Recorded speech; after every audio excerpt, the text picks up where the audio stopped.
Welcome guys, in this video I'm gonna show you how you can display frames per second in the right upper corner in League of Legends. Okay, so to do this, all you have to do at the first, just click on the escape and you have to open the hotkeys right here.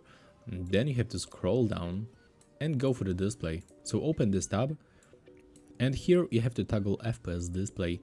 So we can set any buttons or buttons combination. In my case, I set it up for the P, but we can switch, for example, for O. So click on it with the left mouse button, click O, and right now, each time you tap on it, never mind. Let's do this one more time. Click OK. And as you can see right now, when I click O, I can turn it on or turn it off. It's also linked with the ping.